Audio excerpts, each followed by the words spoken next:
utawi bangun alal muntazimi ing atase urutan minhuma saking azan wal iqamah. Kalau taroka lamun ninggalake sapa wong ba'dahuma ing sebagiane azan wal iqamah atta mongko nglakoni sapa wong bihi kelawan azan ma'a i'adati ma sertane ngulak balani azan ba'dahu kang dalam sause ma wabilaun utawi syarat azan dalam azan iqamah iku nuli-nuli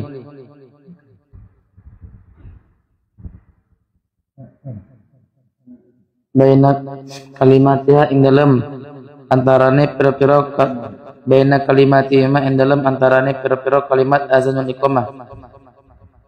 Naam, nggih. La yaduru orang bahayani apa yasiru kalamin setitike geneman wasukutin dan setitike menang. Walau amdan dan senajan ono apa yasiru kalam wasukut iku kelawan sengaja.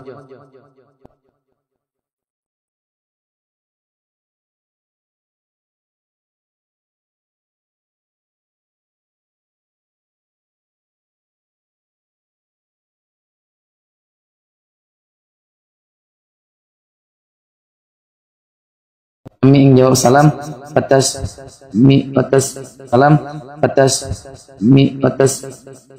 mitul adisi walau nazian lam yusah walahu albina alal muntazam minhuma. Dalam azan dan iqamah itu lapaknya harus berurutan sebagaimana urutan-urutan yang telah ditetapkan. Allahu Akbar, Allahu Akbar, Allahu Akbar, Allahu Akbar, asyhadu an la ilaha illallah, dan seterusnya. Kalau tidak urut walaupun loncat, diloncat walaupun lupa, tidak urut, maka wajib diulangi dari awal azannya.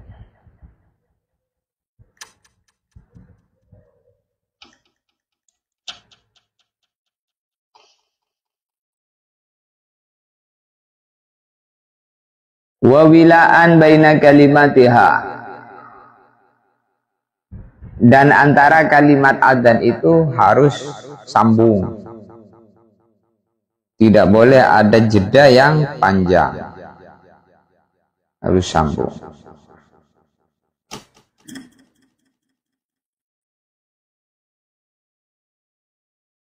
Wa yusanu ayyahmada sirran idza atasa. Kalau orang sedang adzan kemudian bersin, maka disunahkan membaca alhamdulillah dengan lirih. Jadi di sedang adzan, di tengah-tengah adzan bersin, maka disunahkan untuk berdoa membaca alhamdulillah. Wa ayu akhira raddu salam wa tasmitil atis ilal faragh. Kalau orang azan tadi kemudian tiba-tiba ada orang yang mengucap salam kepadanya. Ada yang mengucapkan salam kepada orang yang azan. Atau orang yang sedang azan tadi mendengar orang bersin doa tadi. Hasim, alhamdulillah. Sedangkan dia sedang azan. Maka menjawab salam dan mendoakan orang yang bersin tadi sunnah diakhirkan setelah selesai azannya. Setelah selesai azan baru waalaikumsalam. Setelah selesai azannya baru mendoakan orang yang bersin tadi. Yarhamukallah, yarhamukallah. Masya Allah, yarhamukallah. Jadi ini kalau bersin hasim, alhamdulillah.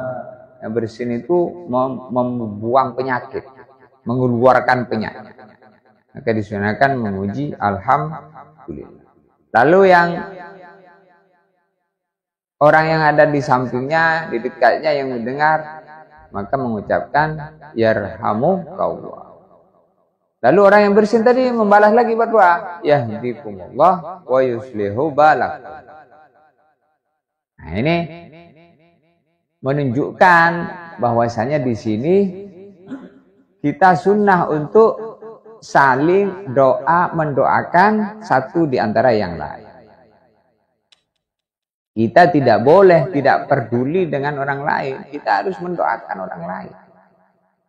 Contohnya ketika orang bersin, hasil dia punya alhamdulillah, maka kita mendoakan ya yarhamukallah, semoga Allah menyayangi kamu.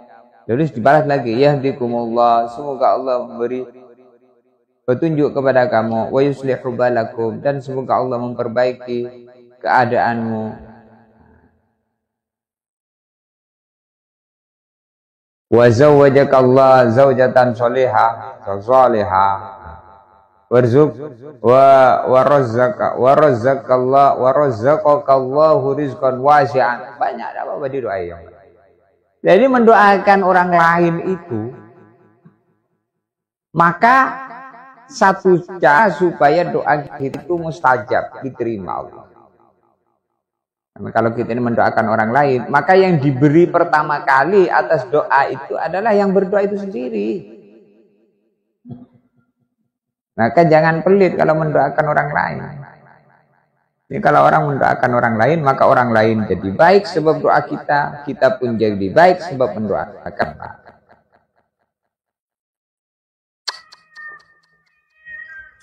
Kalau ada orang sakit, syafakallah, semoga Allah menyembuhkan kamu. Kalau kita jenguk orang sakit, maka kita berdoa untuk orang yang sakit. Syafakallah. Kalau laki-laki, syafakillah. Kalau perempuan, semoga Allah memberi kesembuhan. Menjenguk orang sakit. Menjenguk orang sakit itu pahalanya besar.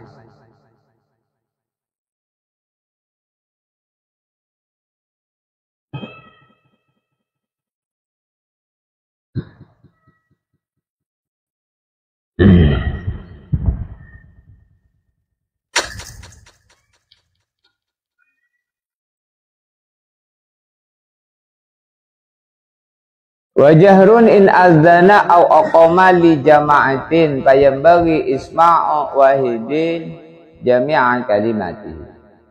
Kalau adzannya untuk berjamaah dikeraskan, minimal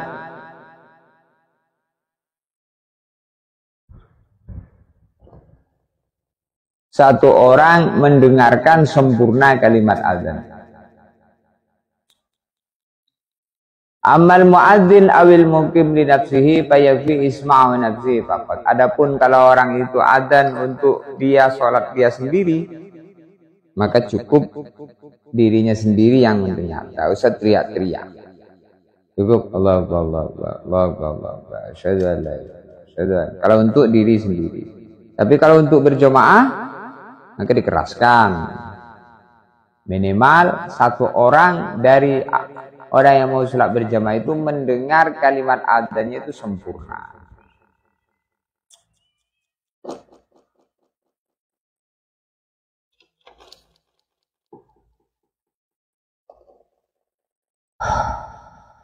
Wa waktun. Kemudian juga syaratnya azan dikumandangkan sudah masuk waktu sholat. Kalau ada orang belum masuk waktu sholat sudah azan, maka adzannya tidak sah. Kecuali adzan subuh untuk adzan pertama, adzan tahajud. Maka sah karena adzannya bukan untuk adzan subuh tapi untuk adzan tahajud. Kalau adzan subuh nanti ditambahin as-sholatu khairum minan naum. Maka itu untuk membedakan antara adzan pertama dengan adzan kedua dalam subuh itu. Adzan pertama tidak usah as-sholatu khairum minan naum. Tidak usah karena itu adzan tahajud. Yang disunnahkan as-sholatu khairum minan naum adzan kedua, adzan salat. Sehingga ketika orang itu mendengar azan subuh tadi, maka membedakan. Ini ada, dengar dulu. Oh, tidak ada as-salatu khairum minan naum, ini ada tahajud. Atau langsung nengok jam. Oh, masih ada kesempatan tahajud nih. Jam 3 ini. Azan apa yang jam 3? Azan tahajud. Yang saking pentingnya ibadah sebelum subuh, sehingga disunahkan untuk azan. Azan sholat sebelum subuh itu sholat tahajud. Sholat tahajud bagi orang yang sudah tidur di malam itu walaupun sebentar. Bagi orang yang belum tidur, maka disunahkan namanya qiyamul lail. Sholat qiyamul lail. Berdiri sholat di malam hari itu qiyamul lail. Ya, bisa sholat. Banyak kucing lagi ya. Orang ngantar kucing ini ya.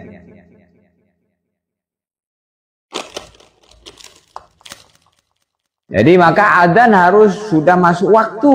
Maka disebutkan al-muadzin mu'taman, al-imamu dhamin, wal muadzin mu'taman.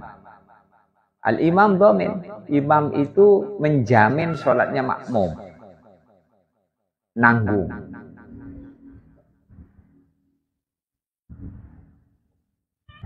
Wal muadzin mu'taman, dan muadzin itu dipercaya. Sehingga muadzin ini jangan asal adzan. Tengok dulu jam, dan jamnya harus cocok. Sudah masuk waktu belum? Kalau sudah masuk baru azan. Karena dengan dia azan, orang akan sholat dengan azan dia. Yang puasa akan buka puasa. Kalau belum azan, belum masuk waktu sudah azan, ini berdosa. Maka muadzin ini mu'taman. Muadzin ini pahalanya besar. Kalaulah yang mendengar adzan menjawab satu hurufnya dikasih pahala 1 juta bagi wanita, 2 juta derajat bagi laki-laki. Maka tentu bagi yang muadzin itu sendiri pahalanya lebih besar. Kalau orang itu tahu pahalanya adzan, dia akan berubah.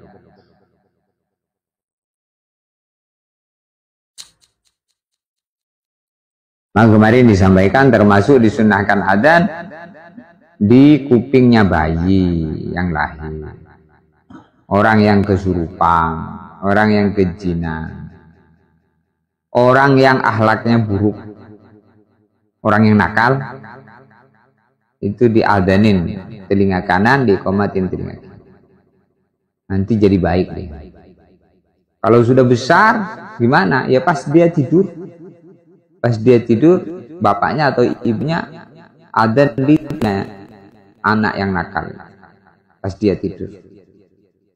Nanti bangun-bangun jadi wali. Tiba-tiba pengen baik, pengen sholat, nangis-nangis, minta maaf. Bu, maafkan saya. Kenapa? Aku mimpi. Saya itu ditabok oleh orang tua, dimarah-marah, katanya saya itu nakal.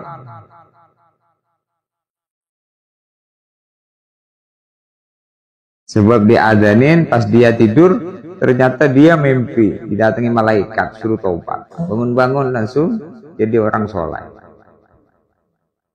Orang baik.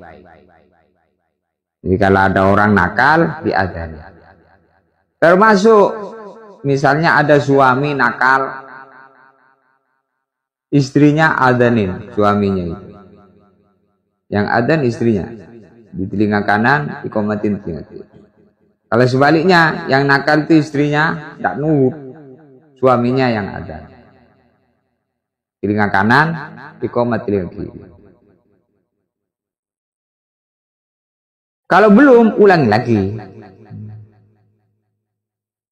Ya, kalau kamu tidak bisa adzan di saat waktu dia sadarnya, maka diambil waktu dia tidurnya. Kalau nggak berani, kalau kau berani waktu sadarnya dia, pegang kepalanya, sini kamu ini, saya adzanin. Kenapa kau adzani saya? Biar kamu jadi anak soleh, biar kamu jadi suami yang baik, biar kamu jadi istri yang baik. Adzan. Jadi adzan itu ngusir setan. Orang nggak baik itu karena banyak setan, pengaruh oleh setan. Kalau ada orang itu kok nakal, males ibadah, nggak tertib, nggak baik, itu kan karena banyak setan. Setan yang mempengaruhi.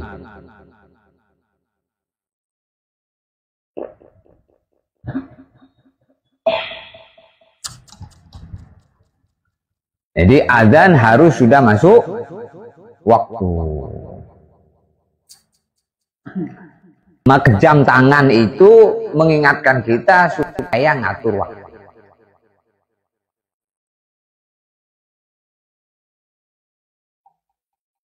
Supaya apa? Supaya ngatur waktu.